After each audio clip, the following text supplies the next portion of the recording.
Hello and welcome to Westminster Abbey.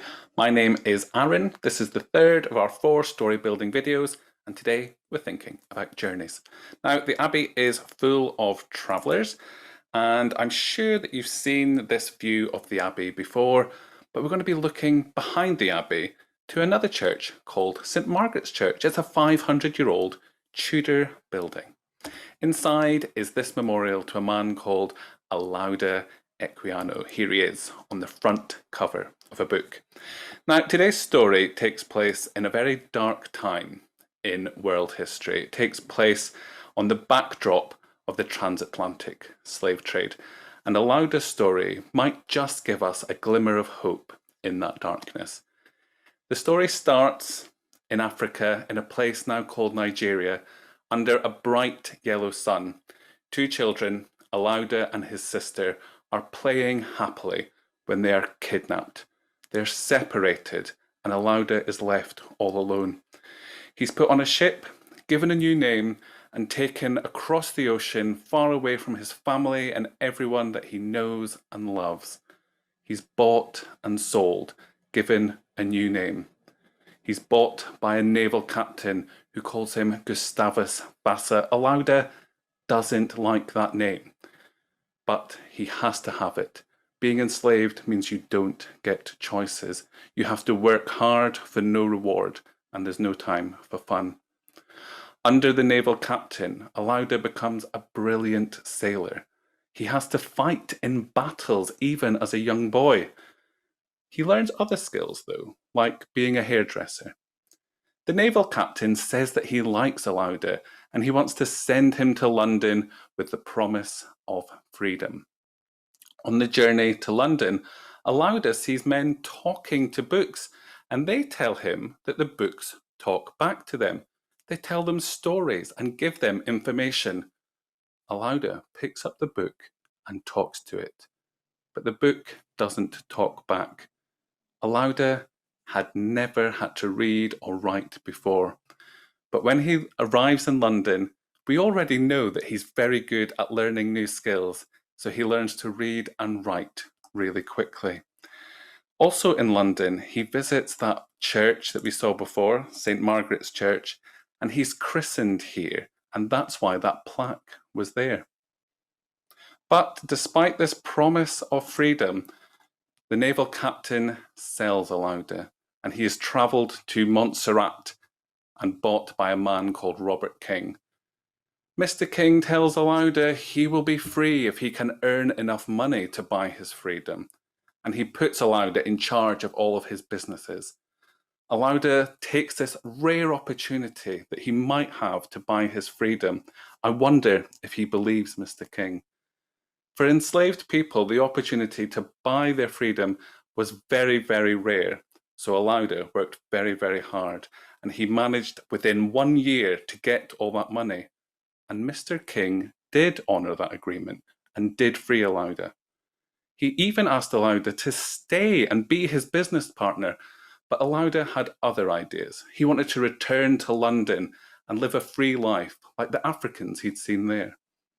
In London, he makes the choice to set up a hairdressing shop and earns his money that way. He also decides to travel the world. He visits Italy, Greece, Turkey, the United States, and even goes on an expedition to the Arctic in the freezing cold. He also resolves to try and end this system of slavery that held his life for so long and still held the lives of many Africans at that time.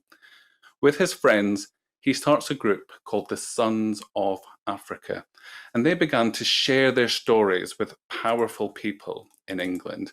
One of them is Thomas Clarkson, who's also remembered in Westminster Abbey. He becomes quite a good friend to Olaudah. As well as sharing their stories, the group put together a petition and deliver it to the Queen, and someone convinces Olaudah to tell his story, not through his voice, but with pen and paper, and Olaudah begins to talk to books once more, but this time he's the one writing the book. He not only puts his face on the front cover, but he puts his own name on the cover as well. the interesting narrative of the life of Olaudah Equiano. The book is a huge success and it's translated into many languages, and it gives Olaudah a voice. It gives him confidence, it gives him fame and some money. And it really does change the conversation. People hear what he's saying about slavery and they try to make a difference. Now, Olaudah doesn't live to see the end of the slave trade, but in the background of his public life, some happy things do happen. He falls in love and he gets married. And in fact, our story ends in the way that it began, with two children playing under that same bright yellow sun, but this time in England. Two girls, sisters, Olaudah's children, playing at his feet. And so today we're thinking about journeys. Olaudah went on lots of physical journeys around the world, but we're thinking about his emotional journey. He was born in Africa, he didn't read, and he was enslaved quite quickly. That's the start of his journey. And at the end, he died in London with a wife and children. He wrote a very famous book and he helped to free many people. And that came about not long after he died. So how to plan that journey? Well, things happened to Olaudah, things he didn't have a choice about. He was born in Africa, he was kidnapped, he was sold, taken around the world, and sold several times and given the opportunity for freedom, quite a rare opportunity. So what did Olaudah choose to do? Well, he learned to read. He bought his freedom. He decided to move to London. He decided to travel the world himself. He wrote that book and he campaigned to help other people. So how are you going to build a story for yourself? Well, I used to play a game called Fortunately, Unfortunately as a child, which would help me build a story. Each person takes turns saying either fortunately or unfortunately to build and build. So for example, I might start, unfortunately, I woke up with a headache. The next person says, fortunately, my mother was a brain surgeon. Unfortunately, my mother wanted to cut my head open. Fortunately, my dad convinced her not to. You might want to change it up. Take a story you already know and then imagine what if. What if Cinderella didn't go to the ball? What if Peter Pan joined the pirates? You might want to draw a map of your journey, include the places the character visits, but also include the events that happen to them and the decisions that they make, and then turn it into a timeline. Remember, the journey of a story isn't just where a character goes, but how and why. Now, you can explore more of the Abbey using our A to Z of Westminster Abbey. I've chosen today D is for doorways because all journeys start by walking through some kind of doorway, don't they? Whatever you do share it using #WABBYFun, and you can donate £5 to the Abbey by texting Abbey to 70025.